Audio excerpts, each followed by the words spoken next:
اعوذ باللہ من الشیطان الرجیم بسم اللہ الرحمن الرحیم السلام علیکم ورحمۃ اللہ وبرکاتہ۔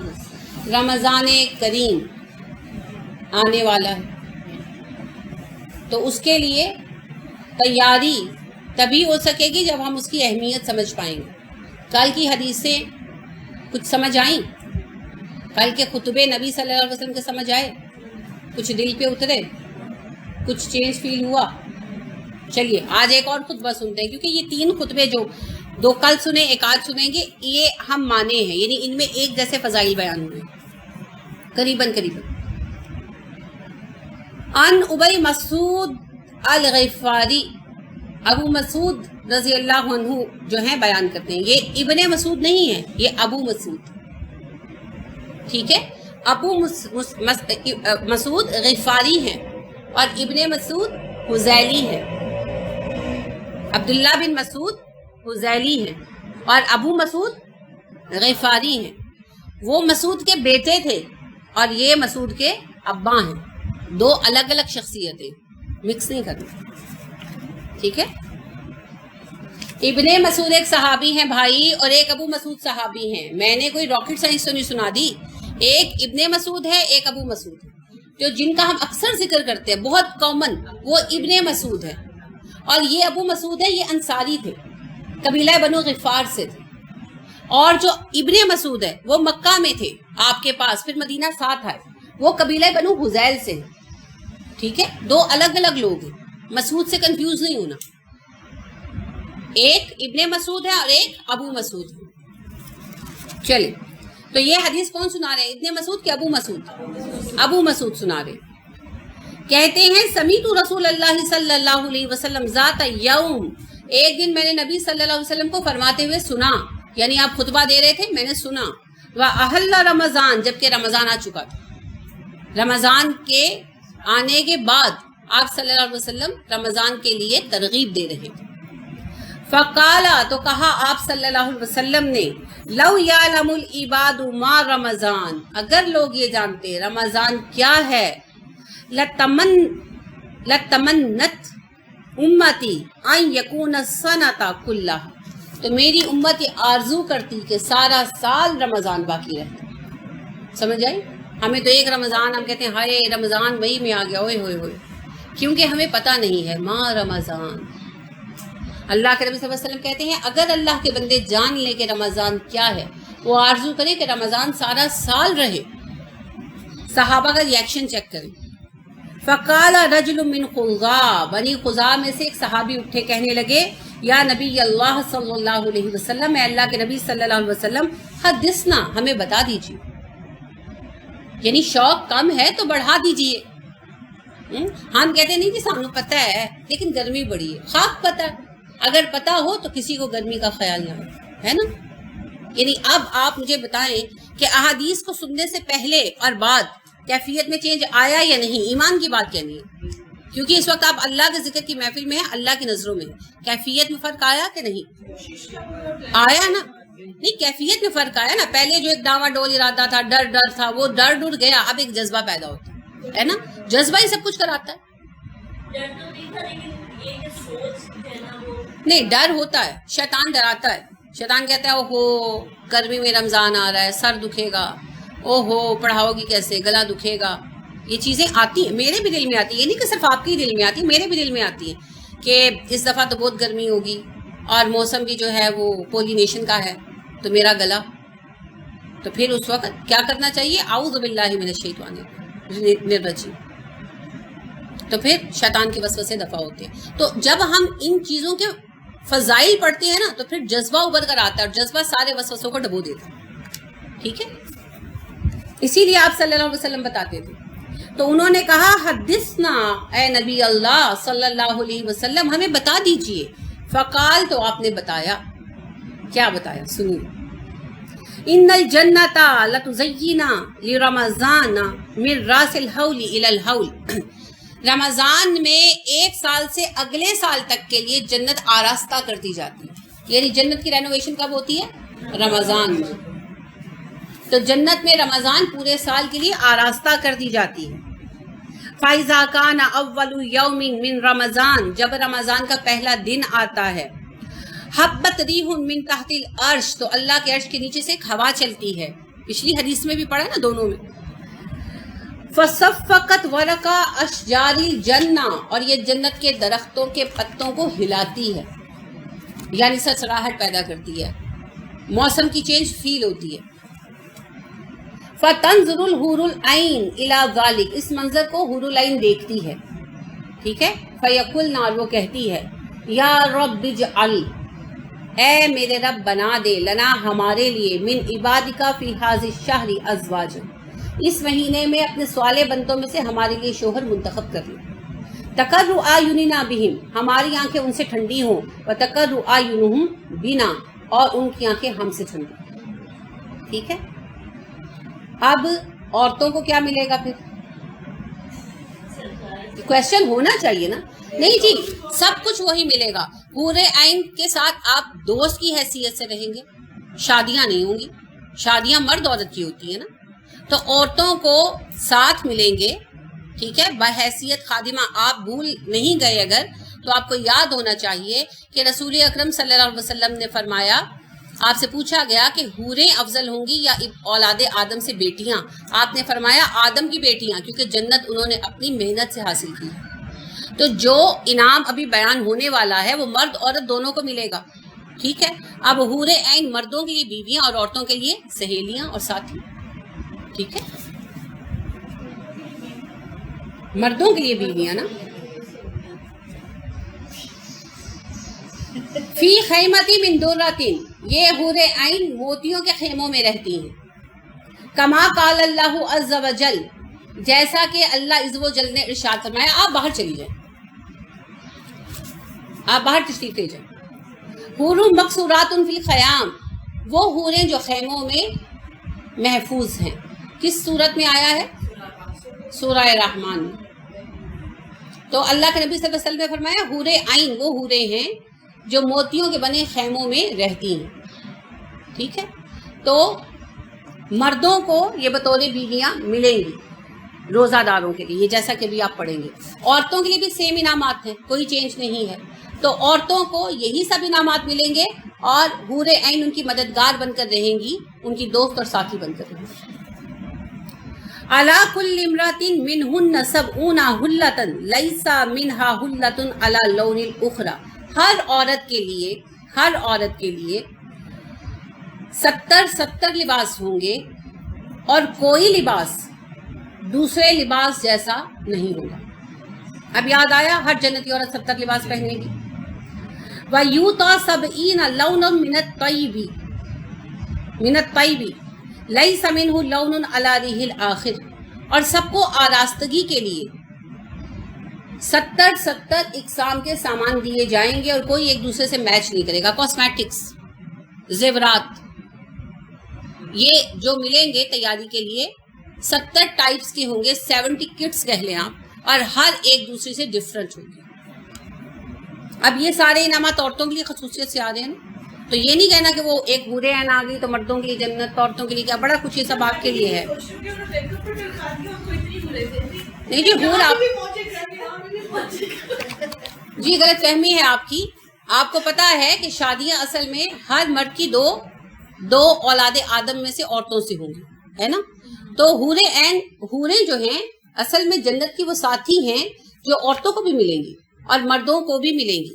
اب اس میں یہ ہے کہ جیسے دنیا میں حق ہے کہ وہ چاہیں تو ازدواجی تعلق رکھ سکتے ہیں، وہ جنت میں بھی یہ سسٹم ہو، باقی آپ کو بھی سب کچھ ملے گا، کسی چیز میں کمی نہیں آنے لگی۔ جی ملیں گے، شوہر ہوگا نا۔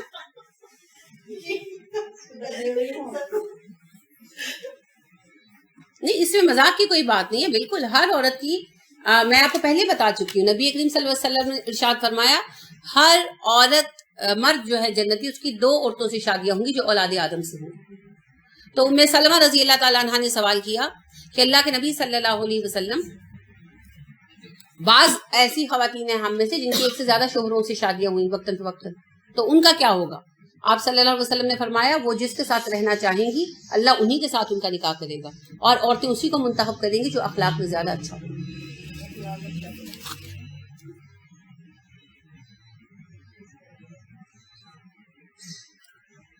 اچھا جی.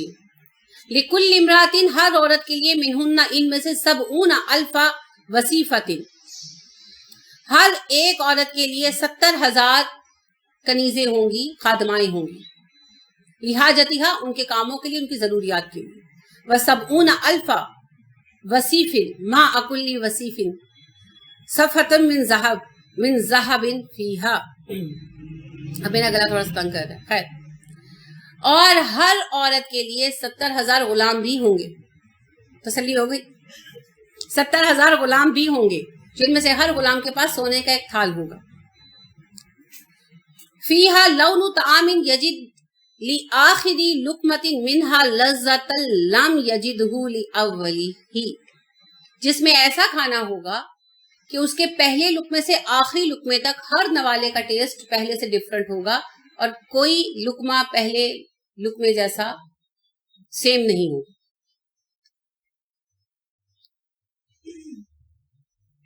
وَلِكُلِّ امْرَأَةٍ مِّنْهُنَّ 70 سَرِيرًا مِّن يَاقُوتٍ حَمْرَاءَ ہر عورت کے پاس 70 بیڈ ہوں گے 70 بیڈز جو یاقوت سرخ سے بنائے گئے ہوں گے.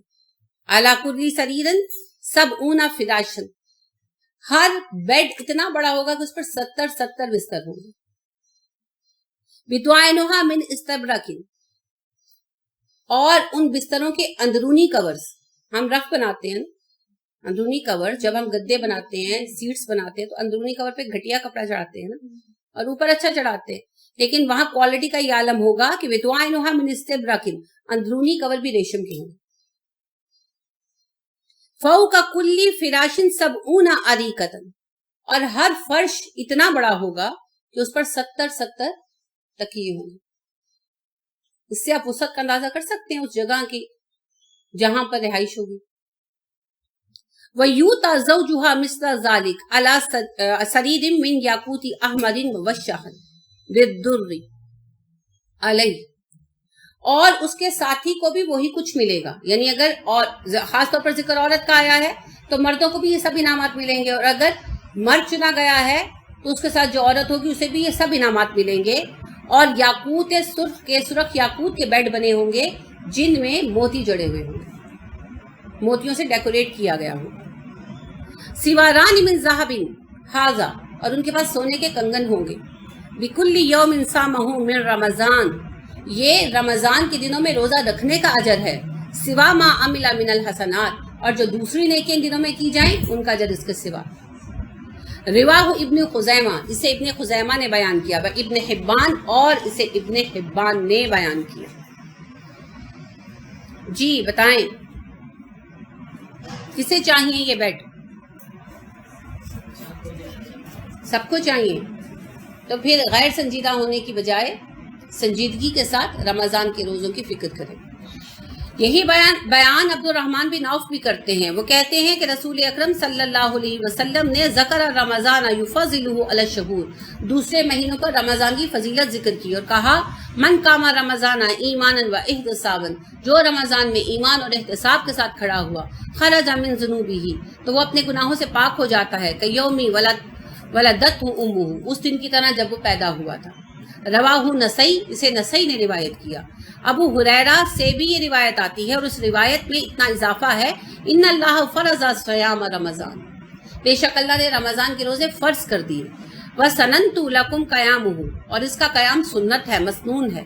فمن صامہ وقامہ ایمانا و احتسابا تو جس نے روزے بھی رکھے اور قیام بھی کیا ایمان اور احتساب کے ساتھ خرج من ذنوبہ کیومی ولدتہ امہ تو وہ گناہوں سے ایسے پاک ہوا جیسے اپنی ماں کے پیٹ سے پیدا ہونے والے دن پاک تھا. وتقدم فی حدیث ابی سعید الخدری ابو سعید خدری کی حدیث میں ہم پہلے یہ بات پڑھ آئے ہیں پیچھے ہم نے یہ حدیث پڑھی تھی. ولیس عبد مؤمن یصلی فی لیلۃ الا کتب اللہ لہ 1500 حسنۃ بکل سجدہ جو مومن بندہ رمضان کی کسی رات میں قیام کرتا ہے تراویح پڑھتا ہے تو اللہ کریم اس کے ایک سجدے کے بدلے میں 1500 نیکیاں لکھتے ہیں ایک سجدے کے بدلے. وَبَنَا لَهُ بَيْتًا فِي الْجَنَّةِ جنت میں اس کے لیے گھر بنوایا جاتا ہے ہر اس بندے کے لیے جو تراویح میں کھڑا ہوتا ہے. مِن یاقوتی من یاقوتتی حمراؤں، اور یہ گھر سرخ یاقوت کا ہوگا. 60,000 بابن، اس کے 60 دروازے ہوں گے. اب آپ اندازہ کریں گھر کتنا بڑا ہوگا، ابھی نہیں اندازہ ہو سکتا. اگلا جملہ سنیں. بِكُلِّ بَابٍ مِّنْهَا قَصْرٌ مِّن ذَهَبٍ، ہر دروازے کے آگے سونے کا بنا ہوا محل ہوگا. اب آپ کو آئیڈیا ہوا کہ جب گھر کہا جاتا ہے بیت من الجنہ تو اس سے مراد کیا ہے؟ ایک ایسا بڑا احاطہ عظیم الشان جس کے سینٹر میں عظیم الشان باغ ہوگا، اس کے 60 گیٹ ہوں گے. ہر گیٹ کے آگے ایک رہائش گاہ ہوگی جو سونے کی بنی ہوگی، اور اسے گھر نہیں قصر کہا. تو محلات کا ایک پورا سلسلہ ہے جو ایک ایک قیام رمضان کرنے والے کے لیے تیار ہو رہا. ٹھیک ہے. مبشخن بیاقوت ہی حمراء، اور اس سونے کے گھر کو سرخ یاقوت کے ساتھ ڈیکوریٹ کیا گیا. یہ ہے روزے کا انعام. اب آج آپ نے یہ سنا کہ روزے اور قیام کا کیا انعام، اور باقی جو نیکیاں ہیں صدقات افطاری وہ الگ ہے، وہ اس میں شامل نہیں. اب سوچیں کیسا مہینہ. ہم سب چاہتے ہیں نا جنت میں ہمارے گھر بنے.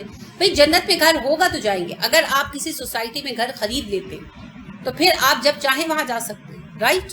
جنت میں گھر بن گیا تو پھر تو جائیں گے کہ نہیں. تو جنت میں گھر بننا در حقیقت جنتی ہونے کی دلیل ہے. اب جو یہ کام کرے گا انشاءاللہ اسے جنت ملے گی، کیونکہ جنت کا گھر مل جائے گا. مگر اس کے لیے ایک شرط بیان کی گئی، ایماناً و احتساباً. ایمان تو آپ جانتے ہیں، احتساب کیا. اسی بات کو ہم اب ڈسکس کریں گے. کل ہمارا یہی موضوع، اس کو مس مت کیجیے گا. احتساب کیا ہے اس کو ہم کل دیکھیں. ٹھیک ہے. کوئی سوال ہے تو پوچھ لیجیے. جی آپ کچھ پوچھ رہی تھیں.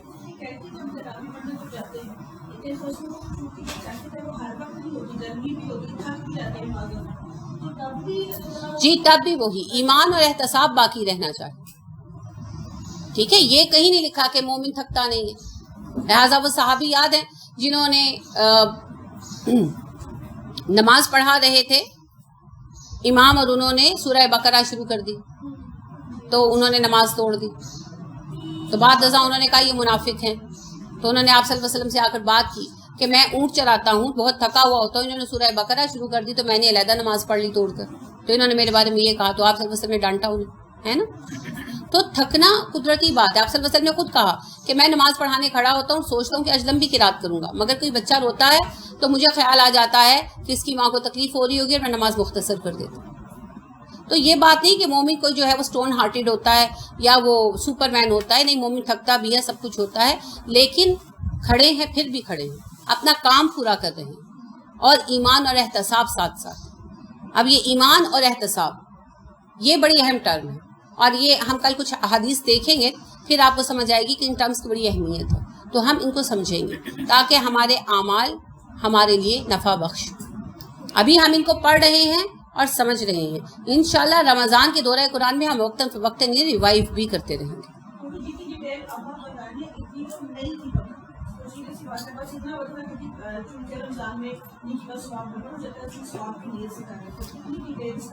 آپ صحیح کہہ رہی ہیں. اصل میں بات یہ ہے کہ میں نے بھی اس دفعہ طریقہ کار اسی لیے بدلا کہ ہم کتنا بھی ڈیٹیل بیان کرنا چاہیں، ہم وہ جامع کلمات کہاں سے لائیں جو نبی صلی اللہ علیہ وسلم کے خطبوں کی خوبی تھی. تو جب بھی بات ہوتی ہے نا، وہ مسئلے مسائل میں گم ہو جاتی ہے اور فضائل تک پہنچ ہی نہیں پاتی، اور فضیلت بیان کرنے لگے نا تو کہانی سی لگنے لگتی ہے. جب آپ خطبہ بھی نون سنا دیتے ہیں نا تو اس کی بات ہی اور پھر اس میں ایک اور برکت ہے. الفاظ وہی ہیں، اور ایک اور برکت ہے جس کی طلب میں نے یہ احادیث منتخب کی. رسول اکرم صلی اللہ علیہ وسلم نے کہا جو میری 40 احادیث یاد کرے اور پہنچائے اور سنائے. 3 الگ الگ حدیثیں ہیں جنہیں میں اکٹھا بیان کر رہی ہوں کہ یا میری 40 احادیث یاد کرے یا پڑھائے یا سنائے تو اس کو اللہ عالم کی موت دیں گے. تو میں نے 56 احادیث چنی. انشاءاللہ میں آپ کو یہ ساری سناؤں گی. ٹیچر یہ ہے کہ اگر ہم جماعت میں ہمیں خوشبو نہیں ملتا، گھر میں پڑھیں تو گھر میں زیادہ مل رہا اکیلے میں، تو پھر تراویح قیام رمضان کے لیے نہیں دیکھیں، جو چیز جماعت کا ثواب ہے وہ فرض کے لیے ہے زیادہ. تراویح جو ہے بنیادی طور پر جماعت کی نماز نہیں ہے. عمر فاروق رضی اللہ عنہ نے اس کا اہتمام صرف اس لیے کیا تھا کہ لوگ جو سستی کرنے لگے ہیں وہ نہ کریں. اب مسئلہ یہ ہے ہمارے یہاں لوگوں میں جماعت کا قاعدہ نہیں ہے. میں نے خود بھی پچھلے سال شروع کی، پھر بیزار ہو کر مڈ آف رمضان میں نے جماعت تک کر دی، کیونکہ سبب یہی ہے کہ لوگوں کو جماعت کے اصول نہیں آتے تو نماز کا مزہ بھی نہیں آتا. تو اگر آپ کو اچھی جگہ ملتی ہے اور آپ جا سکتے ہیں تو ضرور جائیں. اگر اچھی جگہ نہیں ملتی یا آپ جا نہیں سکتے، کوئی بھی ایسی ریزن ہے، تو اللہ نے جماعت کے ساتھ قیام رمضان نہیں مانگا، اللہ نے صرف قیام رمضان مانگا. ٹھیک ہے، تو اصل چیز ہے آپ کا تقویٰ، آپ کا ایمان اور احتساب. آپ ایمان و احتساب کے ساتھ خواہ گھر میں پڑھیں یا خواہ ایمان و احتساب کے ساتھ مسجد میں پڑھیں، یہ اپنی اپنی سہولت اور اپنی اپنی سوچ پر ہے. دیکھیں انما الاعمال بالنیات، اگر آپ کی نیت یہ ہے کہ مجھے گھر میں خشوع مل رہا ہے اور میں نفل نماز گھر میں پڑھوں تو آپ کو اسی پر اجر ملے گا. ٹھیک ہے، تو انشاءاللہ جس طرح مناسب سمجھیں. تو اس کو کل تفصیلاً ڈسکس کریں گے. چلیے، سبحانک اللہم و بحمدک ونشہد ان لا الہ الا انت ونستغفرک ونتوب الیک. السلام علیکم ورحمۃ اللہ وبرکاتہ.